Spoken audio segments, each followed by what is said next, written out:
एक अधूरी क्लास हमेशा अधूरी जानकारी देती है, इसलिए क्लास को अंत तक देखें। सभी को नमस्कार, मैं Hemlata Verma HC² Hemlata coaching classes में आप सभी का स्वागत करती हूँ। पिछली क्लास में हमने प्रैक्टिकली रिफ्रैक्शन ऑफ लाइट अर्थात प्रकाश के अपवर्तन को एक कहानी के माध्यम से समझा था, जिसमें हमने पेंसिल, सिक्के, नींबू और कुछ चित्रों के माध्यम से रिफ्रैक्शन को इनिशियली समझा। और अब इस क्लास में हम रिफ्रैक्शन ऑफ लाइट अर्थात प्रकाश के अपवर्तन को और डीपली पढ़ेंगे। पहले हम इसकी डेफिनेशन देखते हैं। रिफ्रैक्शन ऑफ लाइट, प्रकाश का अपवर्तन। अगर मैं एक लाइन में कहूँ कि रिफ्रैक्शन ऑफ लाइट क्या है, तो वह क्या है? Bending of light. और हिंदी में हम कहें तो प्रकाश का मुड़ जाना या कुछ हट जाना, अपनी जगह से बदल जाना। और हम डेफिनेशन की बात करें, refraction of light is the phenomenon of change in the path of light in going from one medium to another. Hindi में देखते हैं, प्रकाश किरण के एक माध्यम से दूसरे माध्यम में जाने पर अपने मार्ग से विचलित होने को प्रकाश का अपवर्तन कहते हैं। तो यहाँ भी हमने देखा क्या लिखा है, change in the path of light, यानी कि हम इस डायग्राम से समझने की कोशिश करते हैं। ये फर्स्ट और सेकंड क्या है? ये मीडियम है। जैसे ही फर्स्ट से सेकंड मीडियम में जाता है तो उसका जो पाथ है वह समटाइम्स इधर और समटाइम्स देयर हो जाता है।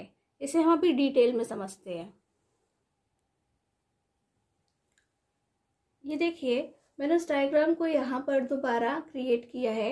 अब हम देखते हैं कि हम अच्छे से जानते हैं कि यह क्या है। ये हमारा नॉर्मल है, हम रिफ्लेक्शन ऑफ लाइट में भी इससे पहले पढ़ चुके हैं। और ये जो एक रे जा रही है, लाइट रे, उसे हम इंसिडेंट रे बोलते हैं और हिंदी में हम उसे आपतित किरण कहते हैं। ये हमको इस डायरेक्शन में एक स्ट्रेट लाइन की तरह जाती दिख रही है। किस तरह से? एक स्ट्रेट लाइन की तरह जाती है, लेकिन हम उसे दूसरी लैंग्वेज में क्या कहते हैं कि ऑब्लिकली जाती है। ऑब्लिकली जाने का मीनिंग क्या है कि वह नॉर्मल के साथ कोई ना कोई एंगल जरूर बनाती है। यानी कि यहाँ पे अगर हम उसको क्या बोलते हैं, हम उसे इंसिडेंट एंगल बोलते हैं। तो वह क्या है? वह आई है और वह कुछ ना कुछ एंगल जरूर बनाती है। अब ये क्या है? फर्स्ट एंड सेकंड, ये है हमारा मीडियम।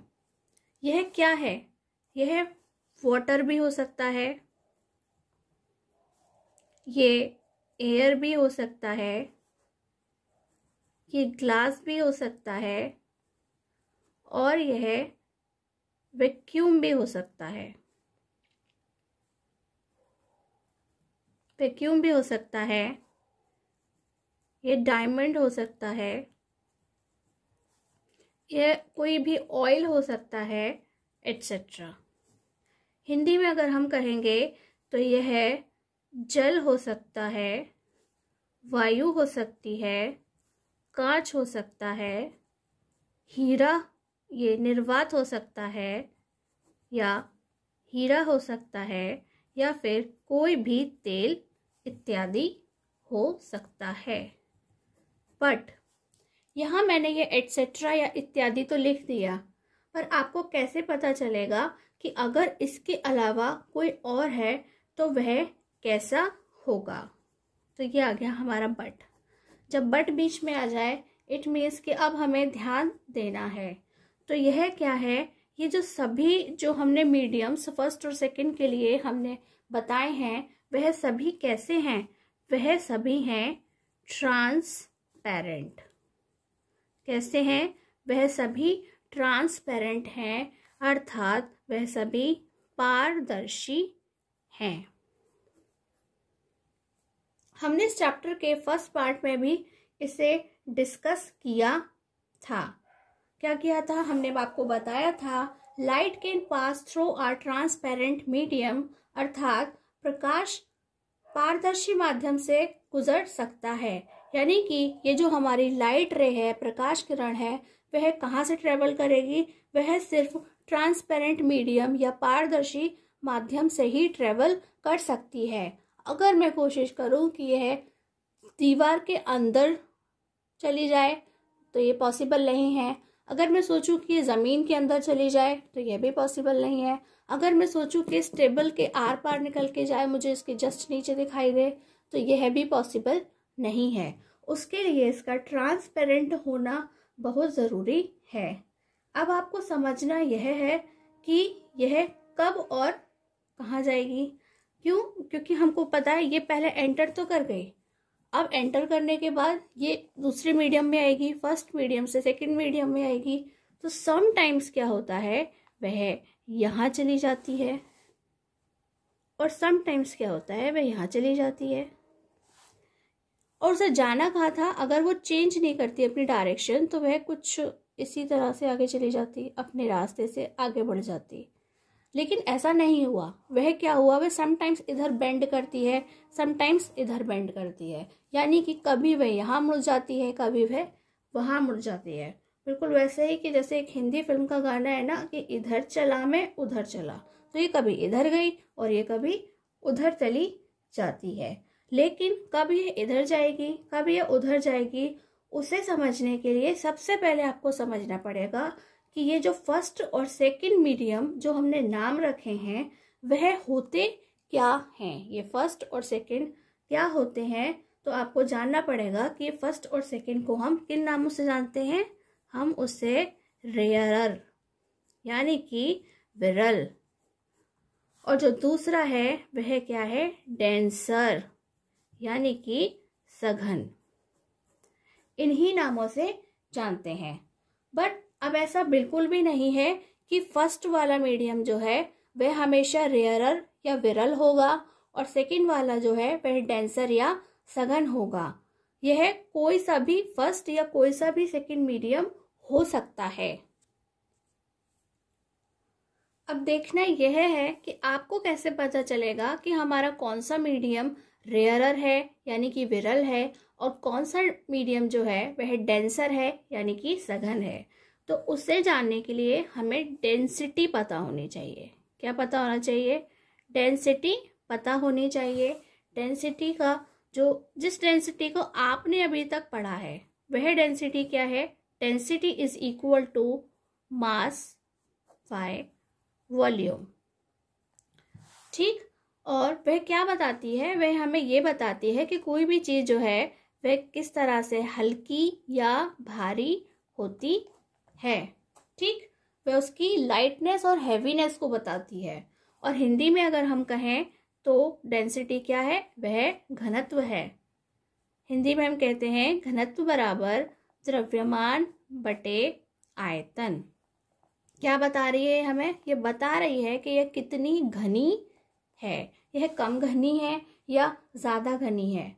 बट जब हम यहाँ पे डेंसिटी की बात करते हैं हमारे मीडियम्स के लिए या माध्यम के लिए, तो वह ये वाली एक साधारण डेंसिटी नहीं है, वह तो कुछ अलग है। वह क्या है? वह क्या है? वह तो ऑप्टिकल डेंसिटी है। कैसी डेंसिटी है? वह तो ऑप्टिकल डेंसिटी है। हिंदी में अगर हम कहें तो वह तो प्रकाशिक घनत्व है। अब समझना यह है कि ये प्रकाशिक घनत्व होता क्या है। नाम से तो कुछ समझ नहीं आया कि वह कैसा होता है, क्या होता है। तो हम आपको बताते हैं कि ऑप्टिकल डेंसिटी का क्या मीनिंग होता है। It means change in speed of light, यानी कि प्रकाश की चाल में परिवर्तन। ये एक रेयरर जो डेंसर है ये ऐसे मीडियम है कि जब हम फर्स्ट से सेकंड में जाते हैं तो जो स्पीड है किसकी, लाइट की जो स्पीड है वह चेंज हो जाती है, प्रकाश की चाल में परिवर्तन आ जाता है। ठीक। वह पहले कुछ थी और वह बाद में कुछ और हो जाती है। तो आपको कैसे पता चलेगा कि स्पीड कैसी हो तो वह रेयरर होगा, स्पीड कैसी हो तो वह डेंसर यानी कि सघन होगा। तो आप अच्छे से अपने माइंड में सेट कीजिए कि दोनों मीडियम्स में से जिसकी स्पीड ज़्यादा होगी वह क्या है, वह रेयरर यानी कि विरल है, मोर स्पीड ऑफ लाइट। और जिसकी स्पीड कम होगी यानी कि लेस स्पीड ऑफ लाइट, जिसकी स्पीड कम है, दोनों को हम कंपेयर करेंगे और कंपेयर करके डिसाइड करेंगे कि रेयरर यानी कि विरल कौन है और डेंसर यानी कि सघन कौन है। ठीक, अब यहाँ ध्यान देने वाली बात यह है कि आपको सभी मीडियम्स में स्पीड ऑफ लाइट का पता होना चाहिए। तो हम आपको याद दिलाते हैं कि इस चैप्टर के पार्ट 1 में हमने आपको कुछ ज़रूरी मीडियम्स यानी कि माध्यमों में स्पीड ऑफ लाइट को बताया था। तो आप उस पार्ट 1 पर एक बार दोबारा देख सकते हैं या फिर आपने उसे पहले ही अच्छे से देख लिया है और उसे अपनी नोटबुक में नोट कर लिया है, तो आप एक बार उसे वहाँ से पढ़ सकते हैं। चलिए, अब जब हम जान ही गए हैं कि रेयरर विरल और डेंसर सघन क्या है, कि मोर स्पीड ऑफ लाइट और लेस स्पीड ऑफ लाइट, जिसकी स्पीड ज़्यादा होगी लाइट की वह हमारे लिए रेयरर मीडियम होगा और जिसकी स्पीड कम होगी वह हमारे लिए डेंसर यानी कि सघन होगा। तो अब यहाँ पर दो अलग अलग सिचुएशन बनती हैं। वह क्या है, वह इस तरह से है कि कभी तो फर्स्ट मीडियम रेयरर होगा और सेकंड वाला डेंसर होगा, और कभी ऐसा होगा कि जो फर्स्ट मीडियम है वह डेंसर होगा और सेकंड वाला रेयरर मीडियम होगा।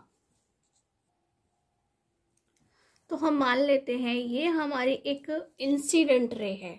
ठीक, तो एक बार को क्या होगा, यह इधर चली जाएगी और एक बार को क्या होगा कि वह, और अगर ऊपर हमारा कुछ मीडियम है वह चेंज हो जाए। इसी को यदि मैं चेंज कर दूं कि ये पहले फर्स्ट मीडियम हमारा कुछ था और सेकंड मीडियम हमारा कुछ था, तो वह एक बार को इधर जा सकती है, और अगर हम वो नहीं चेंज कर दें तो वह एक बार कुछ इस तरह से जा सकती है। तो आप दोनों में काफ़ी फ़र्क देख रहे हैं। और इसी को मैं आपको अभी जो हमने रिफ्रैक्शन ऑफ लाइट यानी कि प्रकाश के अपवर्तन की डेफिनेशन पढ़ी थी, उसमें हम आगे इन्हें दो केसेस के रूप में पढ़ते हैं। ये हमारा फर्स्ट केस है जहां हम देख रहे हैं कि यह जो लाइन है वह मीडियम्स को डिवाइड कर रही है, और अब हमने उन्हें फर्स्ट और सेकंड नहीं लिखा है, अब हमने उन्हें रेयरर यानी कि विरल और डेंसर यानी कि सघन लिखा है। रेयरर में हमने एयर यानी कि वायु को लिया है और डेंसर में हमने ग्लास यानी कि कांच को लिया है। इसका क्या मतलब है कि जो स्पीड ऑफ लाइट है एयर में, ठीक है, वह ज़्यादा है और स्पीड ऑफ लाइट कम है। कब? जब वह कांच में होकर के गुजरता है। ठीक, तो हमने यहाँ पर अपनी एक इंसिडेंट रे ली है और ये जा रही है, ये ऑब्लिकली है। ऑब्लिकली मीन्स कि यह अपने साथ कोई ना कोई एक एंगल आई ज़रूर बना रही है। तो जब यह रेयरर से डेंसर मीडियम में जाती है तो यह क्या है, यह बेंड हो जाती है। यह कहाँ पर बेंड हो जाती है? यह नॉर्मल के पास में कुछ झुक जाती है, कुछ मुड़ जाती है। तो हम देखते हैं, in going from a rarer to a denser medium the ray of light bends towards normal. यानी कि जब कोई इंसिडेंट रे फर्स्ट मीडियम से यानी कि रेयरर से डेंसर में जाती है तो रिफ्रैक्टेड होने के बाद वह कुछ अपने नॉर्मल के पास में बेंड हो जाती है, झुक जाती है या मुड़ जाती है। हिंदी में हम कहते हैं प्रकाश की किरण जब विरल माध्यम से सघन माध्यम में जाती है तो वह अभिलंब की ओर झुक जाती है। राइट, हम इसको क्या बोलते हैं? अब इसे हिंदी में अभिलंब बोलते हैं। और नीचे वाला भी क्या है? वह भी अभिलंब है और वह उसकी ओर झुक जाती है। और हम इसे क्या बोलते हैं? इसे हम अपवर्तित किरण और इंग्लिश में रिफ्रैक्टेड रे कहते हैं।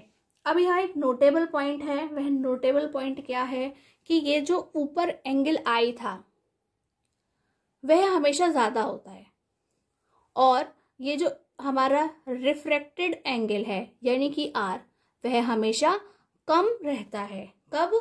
जब वह बेंड्स टुवर्ड्स नॉर्मल, जब वह अपने अभिलंब की ओर झुक जाती है, तब हमेशा I is greater then are होता है। यानी कि जो हमारा आपतन कोण है वह हमेशा बड़ा होता है, और जो हमारा क्या है अपवर्तित कोण है वह छोटा होता है।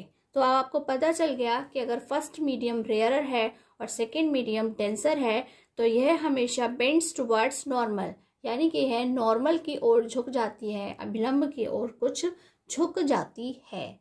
अब हम इनकी सिचुएशंस को चेंज करेंगे और हम ऊपर डेंसर और नीचे रेयरर मीडियम का यूज करेंगे। सेकेंड देखते हैं, in going from a denser to a rarer medium the ray of light bends away from normal. यानी कि ये हमारी क्या है, ये हमारी इंसिडेंट रे है, और यह अब की बार अपने नॉर्मल से कहीं दूर बेंड अवे, वह बेंड तो हुई है लेकिन दूर, किससे दूर? वह नॉर्मल से दूर कहीं जा करके मुड़ जाती है या हट जाती है।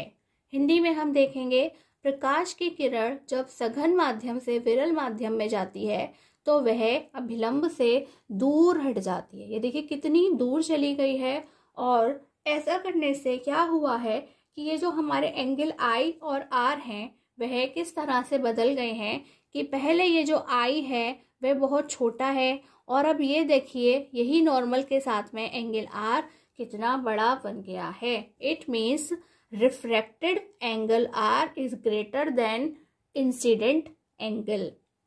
और हिंदी में हम कहेंगे कि यह हमारा अपवर्तित कोण क्या है, वह बड़ा है, किससे? हमारे आपतित कोण से।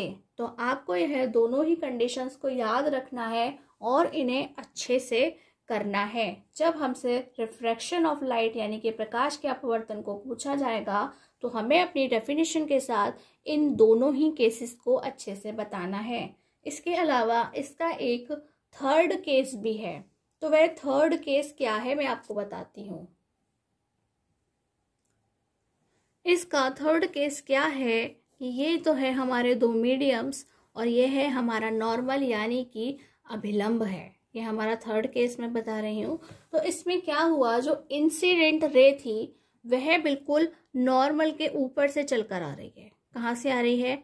नॉर्मल के ठीक ऊपर से चल करके आ रही है, यानी कि यहाँ पर कोई भी एंगल आई नहीं बन रहा है। वह कैसा है?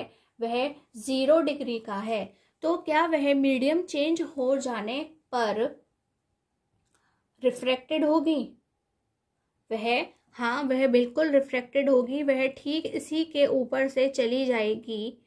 बट क्या होगा देन कि उसकी जो स्पीड थी वह जब तक ऊपर थी तो लाइट की जो रे थी उसकी स्पीड ज़्यादा थी, और नीचे आने पर वह कम हो जाएगी अगर वह रेयरर से डेंसर में जा रही है। लेकिन अगर वह डेंसर से रेयरर में जा रही है तो स्पीड पहले कम थी और बाद में ज़्यादा हो जाएगी, बट वह कहीं भी बेंड नहीं होगी। यानी कि जो बेंडिंग इफेक्ट ऑफ लाइट है वह आपको यहाँ देखने के लिए नहीं मिलेगा, सिर्फ स्पीड में ही चेंज आपको मिलेगा। तो यह लाइट कहीं भी इस तरह से या इस तरह से बेंड नहीं होगी, मुड़ेगी नहीं, बल्कि वह स्ट्रेट लाइन में ही नॉर्मल के ऊपर बनी रहेगी। और इसकी वजह से हम क्या कहेंगे, angle I is equal to angle R is equal to 0 degree. यहाँ तो कुछ ना कुछ एंगल बिल्कुल फिक्स है कि बनेगा, और यहाँ भी बनेगा, यहाँ भी बनेगा और यहाँ भी बनेगा। बट यहाँ पे जो वैल्यूज़ हैं वह आई और आर की कैसी है, वह 0 डिग्री है। वहाँ पर कोई भी कोण नहीं बनता है। अब ध्यान देने वाली बात यह है कि आपको सभी मीडियम्स में स्पीड ऑफ लाइट का पता होना चाहिए। तो हमने आपको बता दिया कि इसी चैप्टर के पार्ट 1 में हमने वहाँ पर स्पीड ऑफ लाइट्स को वेरियस मीडियम्स में बताया है कि वह कब कम होती हैं या ज़्यादा होती हैं। लेकिन इसके अंदर हम आपको एक ट्रिक बताते हैं। वह ट्रिक क्या है कि जिससे आपको यह याद रखना आसान हो जाएगा कि हमें किस मीडियम को रेयरर रखना है और किस मीडियम को डेंसर रखना है।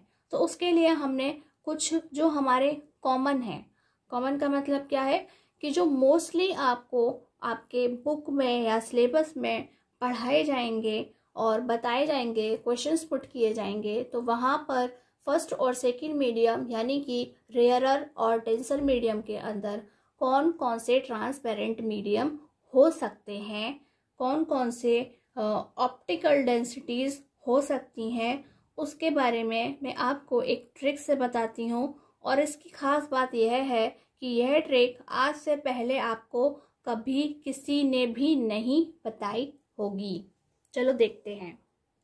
यह सन है, हिंदी में हम इसे सूर्य कहते हैं, और ये हमारी क्या है, ये हमारी अर्थ है यानी कि पृथ्वी है जिस पर हम रहते हैं। और ये जो बीच की डिस्टेंस है वह क्या है, उसे हम वैक्यूम कहते हैं यानी कि निर्वात। वात मीन्स हवा, वायु, और निर्वात मीन्स जहाँ हवा या वायु नहीं है, उसे हम वैक्यूम कहते हैं। और ये हमारी अर्थ है, उस पर क्या है, उस पर एयर है यानी कि वायु है, तभी हम सांस लेते हैं और जिंदा हैं। अब अर्थ पर क्या है, अर्थ पर बहुत सारा पानी है। पानी यानी कि जल, और इंग्लिश में हम कहते हैं वाटर। और ये जो बचा हुआ पोर्शन है वह क्या है, वह लैंड है यानी कि हम उस पर रहते हैं। तो जहाँ हम रहते हैं मैं उसे घर बना के इंडिकेट करती हूँ कि हम इसमें रहते हैं। तो मैंने एक घर बनाया है और घर में मैंने एक ये खिड़की बनाई है यानी कि विंडो बनाई है। वह किसकी बनी हुई है, वह कांच की बनी हुई है यानी कि वह ग्लास की बनी हुई है, उसका जो मटेरियल है। और अगर घर है तो यानी कि घर में कोई ना कोई इंसान भी रहता होगा। चलिए मान लीजिए ये आप हैं, ठीक है, आप इस घर में रहते हैं और आपके पास क्या है, आपके पास में एक हीरे की अंगूठी है यानी कि आपके पास में एक डायमंड रिंग है, हीरे की अंगूठी। इंग्लिश में क्या है, यह एक डायमंड रिंग है। तो अब आप नोटिस करेंगे कि मैंने यहाँ पर कितने सारे मीडियम्स को लिख दिया है। एक ड्राइंग के थ्रू मैंने बहुत सारे मीडियम्स को लिख दिया है। यह वैक्यूम है, यह एयर है, यह वाटर है, यह ग्लास है और यह डायमंड है। हिंदी में हम कहेंगे यह निर्वात है, वायु है, जल है, कांच है और हीरा है। तो ये हमारे मोस्ट इम्पॉर्टेंट वाले जो मीडियम या माध्यम है वह हमने यहाँ पर डिस्कस किए हैं। अब मैं आपको बताती हूँ कि जैसे जैसे हम ऊपर से नीचे की तरफ बढ़ते हैं तो जो इनकी स्पीड ऑफ लाइट है इन मीडियम्स में कम होती जाती है। यानी कि वैक्यूम में सबसे ज़्यादा है, एयर में थोड़ी कम हो जाती है, वाटर में और थोड़ी कम हो जाती है, फिर ग्लास में और थोड़ी कम हो जाती है और डायमंड में और भी कम हो जाती है। इसी तरह से हिंदी में हम कहेंगे कि निर्वात में सबसे ज़्यादा होती है, वायु में उससे थोड़ा कम होती है और फिर जल में उससे कम, कांच में उससे कम और हीरे में उससे भी कम होती है। आप भले ही इसको याद, आप चित्र को यानी कि इस ड्राइंग को याद रख सकते हैं, लेकिन मैं अगर आपको सिंपली सिर्फ नाम दे दूं तो यह ज़रूरी नहीं है कि आपको बिल्कुल ठीक तरह से यह याद ही रहें। हो सकता है कि आप एग्ज़ाम में कंफ्यूज हो जाएं और आपसे कोई ना कोई गलती हो जाए। तो गलती ना हो उसके लिए क्या करना है, आपको ये डायग्राम को अपने माइंड में फिक्स करना है। अब मैं इसे लिख सकती हूँ यहाँ से कंपेयर करके, जो ये वैक्यूम में ग्रेटर रहेगी, उससे कम एयर में, उससे कम वाटर में, उससे कम ग्लास में और उससे कम डायमंड में। यानी कि अगर हम ये कहें कि हमें रेयर से डेंसर मीडियम को चुनना है तो यह हमारा हमेशा रेयर रहेगा। इन सब के लिए, इन बाकी के चारों मीडियम के लिए ये हमेशा रेयर रहेगा और ये वाले डेंसर होंगे। लेकिन अगर हमारा रेयरर मीडियम ये है तो हमारे डेंसर मीडियम हमेशा इनमें से कोई होगा, और अगर ये हमारा रेयरर मीडियम है तो उसके लिए डेंसर ये वाले होंगे, और अगर ये हमारा रेयर है तो हमारे लिए डेंसर मीडियम कौन सा होगा? हमारे लिए डायमंड होगा। और अगर हम उल्टा कहें कि अगर हमारे लिए डेंसर मीडियम ये है तो इनमें चारों कौन से होंगे? यह रेयरर होंगे। और अगर ये हमारा डेंसर मीडियम है तो ऊपर वाले तीनों क्या हैं? वे हमारे लिए रेयरर मीडियम है। इसी तरह से आप देख सकते हैं कि कौन सा मीडियम हमारे लिए रेयर है या फिर मतलब रेयरर है या फिर डेंसर है। हिंदी में अगर हम कहेंगे तो क्या है कि वह निर्वात में सबसे ज़्यादा है, वायु में उससे कम है, जल में उससे कम है, और कांच में उससे कम है, और हीरे में उससे भी कम है। और भी काफ़ी मीडियम्स हैं, लेकिन यह ज़रूरी वाले मीडियम्स थे, इसीलिए इस ट्रिक को मैंने बनाया है जिस डायग्राम के थ्रू आप उन्हें अच्छे से याद रख सकते हैं और आप भूलेंगे नहीं। भले ही आप इस लिस्ट को भूल सकते हैं थोड़े समय के बाद, लेकिन डायग्राम नहीं भूल सकते हैं आप। ठीक है, ये बिल्कुल रिलेट कर रहा है आपको आपकी डेली लाइफ से, आपकी अर्थ से, आपके घर से, हर चीज़ से आपको कनेक्ट कर रहा है, इसलिए आप इस डायग्राम को नहीं भूलेंगे। और इन सभी जो मीडियम्स में स्पीड ऑफ लाइट है यानी कि प्रकाश की चाल है, उनकी जो एग्जैक्ट वैल्यू है वह हमने अपने पार्ट 1 में बताई हैं। आप उसे एक बार ज़रूर देखें जिससे आपसे कोई भी गलती ना हो।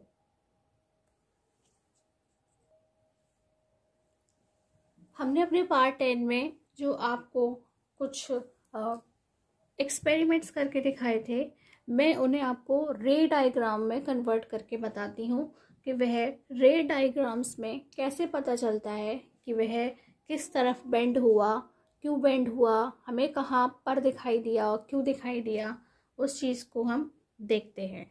जैसे मैंने मान लिया कि यह क्या है, ये हमारा ग्लास है। सबसे पहले जो हमने एक्सपेरिमेंट किया था हमने वो ग्लास वाला ही किया था, लेकिन मैं उसे थोड़ा बड़ा सा कस के दिखा रही हूँ जिससे कि आपको चीज़ें देखने में, रे डायग्राम समझने में आसानी हो। ठीक, और ये मैंने इसे हाफ में डिवाइड किया है।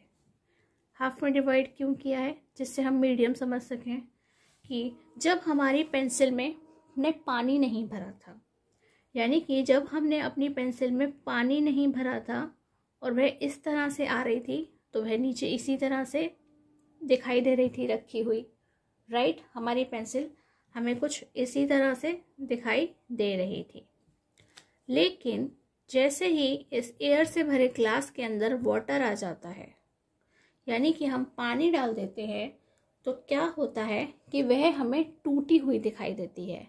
लेकिन वो हमें टूटी हुई कब दिखाई देती है और टूटने के बाद वह कहाँ जाती है? वह कुछ इस तरफ चली जाती है। वह नॉर्मल के पास में बेंड होती है, वह बेंड अवे फ्रॉम नॉर्मल नहीं होती है, वह बेंड नॉर्मल टुवर्ड्स होती है, यानी कि वह अभिलंब की ओर झुक जाती है। और ऐसा क्यों होता है? वह हमें ऐसा होता नहीं है, ऐसा हमें महसूस होता है कि वह जो है वह टूट गई है, जबकि वह टूटती नहीं है। तो ऐसा क्यों है? अब नोटिस करने की बात यह है कि ये जो कांच का ग्लास है, ये कांच के ग्लास में देखने से हमें नहीं पता चलता है। यह हमें कब दिखाई देता है?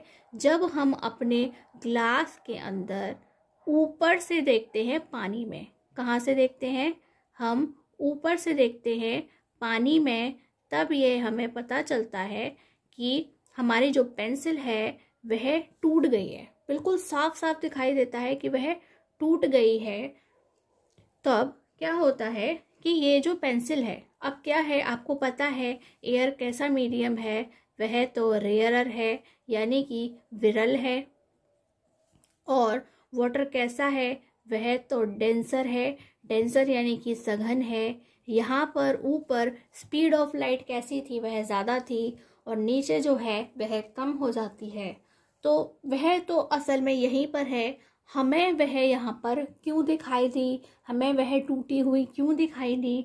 उसका रीज़न है कि जब हमने इसे ऊपर से देखा, ठीक, जैसे ही हम इसे ऊपर से देखेंगे तो हमें कैसे दिखाई देगी, उसके लिए हमें जो इंसिडेंट रे बनेगी, पहले तो यही हमारी इंसिडेंट रे है, लेकिन अगर मीडियम उल्टे हो जाएं तो हमारे लिए यहाँ से जाने वाली जो रे होगी वह क्या होगी, वह इंसिडेंट रे होगी। यानी कि वह यहाँ पर कहीं आया है, इसका मतलब यह क्या है कि यहाँ पर एक नॉर्मल है और नॉर्मल से चल कर के वह आगे जाती है। यानी कि जब वह आगे जाएगी, ये रही, तो वह कुछ इस तरह से जाएगी, उसकी स्पीड कम होगी। लेकिन जैसे ही वह डेंसर से रेयरर मीडियम में आएगी, एक बड़ा सा एंगल बनाते हुए बाहर चली जाती है। और जब वह बड़ा सा एंगल बनाते हुए बाहर जाती है तो हमारा जो आँख है, हमारी जो आँख है उसे वह कहाँ दिखाई देती है, वह उसे इसी डायरेक्शन में पीछे की तरफ दिखाई देती है। यानी कि हमें उसकी ये वाली इमेज दिखाई देती है। तो जो हमने देखा था पोजीशन, वह कुछ इस तरह से होती है, इसलिए वह हमें टूटी हुई दिखाई देती है। असल में वह अभी भी यहीं पर है, लेकिन हमारी आँख क्या है, हमारी आँख तो हमेशा उसी डायरेक्शन में देखती है जहाँ से वो रे बाहर आती है और हमारी आँखों पे पड़ती है। तो इस तरह से हमें यह पेंसिल कुछ इस तरह से इधर की ओर झुकी हुई दिखाई देती है। और यहाँ पे जो एंगल आई होता है वह ज़्यादा होता है और आर कम होता है, ये आपको ध्यान रखना है। और अपने सेकंड जो हमारा एक्सपेरिमेंट था उसमें हमने आपको एक कॉइन दिखाया था। तो हमने आपको क्या दिखाया था कि हमने एक छोटा सा बोल लिया था कुछ इस तरह से, और हमने उसके एक आखिरी पोर्शन पे आपको एक कॉइन रखा हुआ दिखाया था, राइट। वह कॉइन कब था यहाँ रखा हुआ, जब उसमें हमने पानी नहीं भरा था, यानी कि क्या थी, सिर्फ एयर थी। लेकिन जैसे ही हम उसमें पानी भर देते हैं,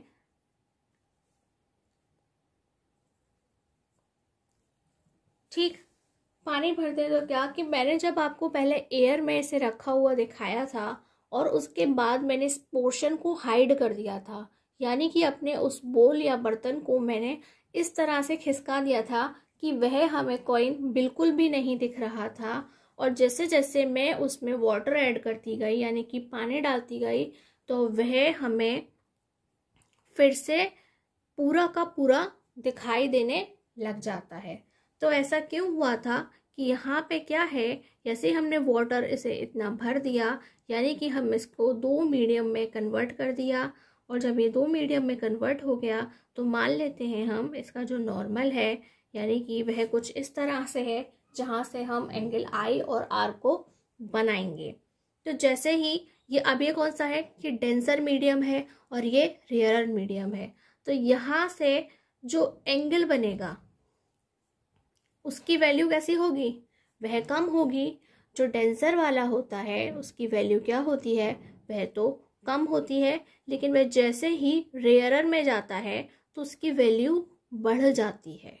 यहाँ हम कहीं खड़े थे, राइट, उसकी वैल्यू क्या होती है, वह बढ़ जाती है। यानी कि ये वाला एंगल बड़ा होगा और ये वाला एंगल कैसा होगा, वह छोटा होगा। और जब हम उसे यहाँ से देखेंगे, यानी कि जब हम उसे यहाँ से देखेंगे तो वह हमें इसी डायरेक्शन में पीछे की तरफ, यानी कि हमें यहाँ पर दिखाई देने लग जाता है। तो पहले ये हमें दिखाई नहीं दे रहा था उसी जगह खड़े होकर के, लेकिन पानी डालने के बाद, हमें वाटर ऐड करने के बाद वही हमें पूरी तरह से यहाँ पर दिखाई देता है। यह हमारा वह ग्लास है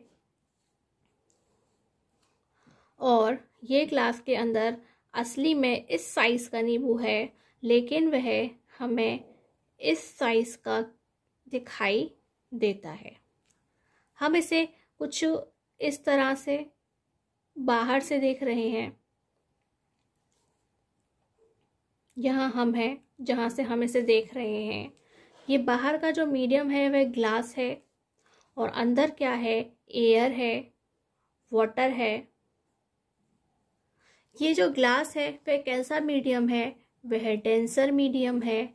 और अंदर के मीडियम जो हैं वो ग्लास को देखते हुए कैसे हैं, वह रेयरर मीडियम है, यानी कि वह विरल माध्यम है। और बाहर हमारे सघन माध्यम है। तो जब हम देखते हैं हमारा जो सेकंड रूल है, सेकंड पार्ट है रिफ्रैक्शन ऑफ लाइट का, तो हमने देखा था कि जब कोई रे ऑफ लाइट यानी कि प्रकाश की किरण डेंसर से रेयरर मीडियम में यानी कि सघन से विरल माध्यम में जाती है, तो वह अपने अभिलंब से, मान लीजिए ये रहा हमारा अभिलंब, तो वह अपने अभिलंब से कुछ दूर हट जाती है। ठीक है, तो जब वह डेंसर से रेयरर में जा रही है तो यह पहले कुछ ऐसी थी और यह अब अपने इस अभिलंब से कितना दूर हट गई है। असल में वह कहाँ है, वह इतना ही बड़ा है, लेकिन दूर हट जाने की वजह से वह हमें इतना बड़ा नींबू दिखाई देता है, यानी कि वह नींबू हमें संतरे जितना बड़ा दिखाई देता है। हमने कुछ पिक्चर्स ड्रॉ किए थे और जब हमने उसे पानी से भरे ग्लास में देखा था कि हमारा पानी है वह हमने पूरा ही भरा था, तो वह हमें उल्टे दिखाई देते हैं।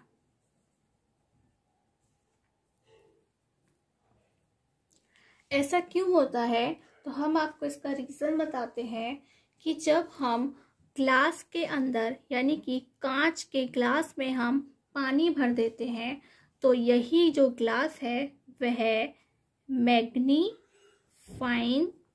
ग्लास का काम करता है। किसका काम करता है, वही मैग्नीफाइंग ग्लास का काम करता है। और जैसे ही ये जो मैग्नीफाइंग ग्लास है वह किसके बाहर चला जाता है, वह अपने फोकल पॉइंट के बाहर चला जाता है। क्या कहते हैं हम उसे, बियॉन्ड द फोकल पॉइंट। यानी कि जैसे ही वह अपने फोकल पॉइंट के बाहर चला जाता है तो हमें उसमें से दिखने वाले जो इमेजेस होते हैं वह हमें उल्टे दिखाई देते हैं। कैसे दिखाई देते हैं, वही हमें रिवर्स्ड दिखाई देते हैं। रिवर्स्ड का मीनिंग क्या है, उल्टे, यानी कि लेफ्ट का हमें राइट पर और राइट का हमें लेफ्ट पर दिखाई देता है। और यहाँ पर बहुत सारी चीज़ें होती हैं, जैसे कि हम देखते हैं कि हमारे एटमॉस्फेयर में क्या है, वह तो बाहर एयर है। पहले हमने देखा कि हमारा एक ग्लास था, वह एयर में ही है, राइट। ये सारी चीज़ें क्या है, सब हमने एयर में ही रखी हुई हैं। ऐसे ही हमारा ग्लास भी कहाँ है, वह एयर में है। और एयर के अंदर क्या है, वाटर है। यानी कि ये हमारा फर्स्ट मीडियम, ये हमारा सेकंड मीडियम, ये हमारा थर्ड मीडियम। एंड अगेन इसके पीछे ही ग्लास की एक लेयर है, यानी कि फिर से वाटर के पीछे कांच है और फिर उस ग्लास के पीछे भी वापस क्या है, एयर। तो बैक टू बैक जो हमारे ये 3 मीडियम्स हैं वह 5 टाइम्स आते हैं।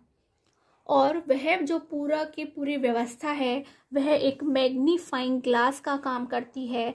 और जैसे ही ये जो हमारा मैग्नीफाइंग ग्लास तैयार हुआ है वह अपनी फोकल पॉइंट से बाहर चला जाता है, कहीं दूर चला जाता है, तो उस समय हमें इसमें दिखने वाले सभी इमेजेस उल्टे दिखाई देते हैं। ऐसा बिल्कुल भी नहीं है कि ये आपको हर जगह से देखने पर उल्टे दिखाई दें। आपको इसे आगे पीछे करके देखना होगा, तब यह आपको उल्टे दिखाई देंगे। तो जैसे ही अपने फोकल पॉइंट के बाहर चला जाएगा, ग्लास और पिक्चर के बीच की जो डिस्टेंस होगी वह उसके फोकल पॉइंट के बाहर चला जाएगा, तो हमें यह सभी उल्टे दिखाई देने लगते हैं। और जिसे हम अपना मैग्नीफाइंग ग्लास कह रहे हैं वह एक कॉन्वेक्स लेंस की तरह बिहेव करता है। आप देख सकते हैं कि जो कॉन्वेक्स लेंस होते हैं, अभी हम उन्हें आगे डिटेल में पढ़ेंगे, तो जो हमारे कॉन्वेक्स लेंस होते हैं वह कैसे होते हैं कि वह ना बीच में से कुछ उभरे हुए होते हैं और साइड में से कुछ दबे हुए होते हैं। यानी कि अगर मैं एक कांच के गोल ग्लास को लेती हूँ तो आपको उसका हर हिस्सा बीच में से ही उभरा और साइड में से ही कुछ दबा हुआ दिखाई देता है। और इसीलिए वही मैग्नीफाइंग ग्लास, यानी कि वह ग्लास जिसके अंदर हमने वाटर ऐड किया था वह मैग्नीफाइंग ग्लास बन गया, यानी कि कॉन्वेक्स लेंस बन गया। आज की क्लास में बस इतना ही। नमस्कार, धन्यवाद। यदि आपको ये क्लास पसंद आई हो तो प्लीज़ इसे आप शेयर करें अपने फ्रेंड्स और फैमिली के साथ में।